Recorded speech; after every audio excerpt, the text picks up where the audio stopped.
তো আজকে বড় মশলা নিয়ে এসেছিলো পেঁয়াজ পাতা। পেঁয়াজ পাতাগুলোকে ভালো করে গোড়াগুলোকে কেটে বেছে জলে ধুয়ে নিলাম গামলার জলের মধ্যে। পেঁয়াজগুলোকে এবার কেটে নিলাম। এই যে কাতলা মাছ নিয়ে এসছে বড়মশাই, ভালো করে ধুয়ে রেখে দিয়েছি। মাছটা কেটে নিয়ে এসেছিলো বাজার থেকে। আর এই যে টমেটো নিয়ে এসেছিলো, টমেটোগুলোকে ভালো করে জলের মধ্যে ধুয়ে নিলাম। খুব সুন্দর টমেটোগুলো। তো টমেটোগুলো ধুয়ে কেটে নিয়ে বাটির মধ্যে রেখে দিয়েছি। এরপর আমি ধনে পাতাগুলো আস্তে আস্তে করে বেছে নিয়েছিলাম আর ধুয়ে রাখা মাছগুলোকে নুন হলুদ মাখিয়ে দিয়েছিলাম।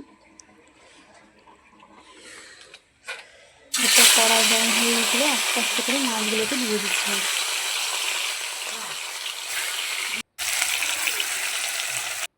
তো মাছগুলো ভাজা হতে ততক্ষণে আমি কালো সর্ষে আর লঙ্কা বেটে নিয়েছিলাম।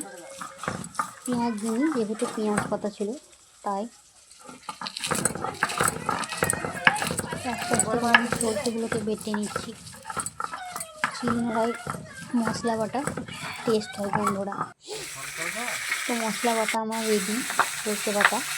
আর এদিকে আমি ধনে পাতা বেটে নিয়েছিলাম একটু। এই যে আমার বড়মশাই খুবই পছন্দের ধনে পাতা।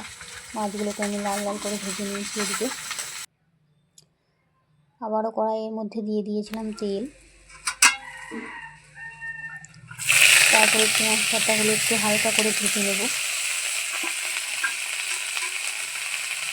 আমার তো খুবই পছন্দের পেঁয়াজ পাতা।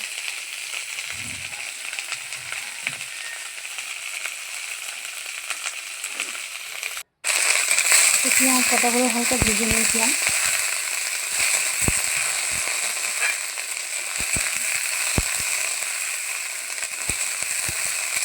আমি নাড়তে থাকছি পেঁয়াজ পাতাগুলো যাতে লেগে না যায়। পেঁয়াজ পাতাগুলো ভেজে তুলে নিয়েছিলাম। ততক্ষণ আমি তেল পাঁচফোড়ন দিয়ে টমেটো কষিয়ে নিয়েছিলাম। টমেটো কষানোর পরে দিয়ে দিয়েছিলাম কালো সর্ষে বাটাটা। তারপর ভালো করে কষিয়ে নিয়ে নুন হলুদ দিয়ে পরে তারপর দিয়েছিলাম সামান্য পরিমাণে জল। তারপর আবারও ভালো করে কষিয়ে নিয়েছিলাম। ভালো করে কষানোর পর দিয়ে দিয়েছিলাম পেঁয়াজ পাতা। তো পেঁয়াজ পাতা দিয়ে ভালো করে আবারও একটু বেশি সময় ধরে কষিয়ে নিয়েছিলাম। তো এখন কষাতেই থাকছি। তো এরপর জল দিয়ে দিয়েছিলাম পরিমাণ মতো। তারপর একে একে ভাজা মাছগুলোকে দিয়ে দিয়েছিলাম ঝোলের মধ্যে।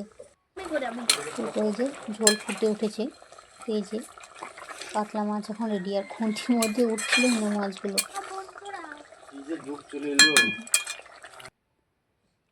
ভালো লাগলে লাইক করে দিও, শেয়ার করে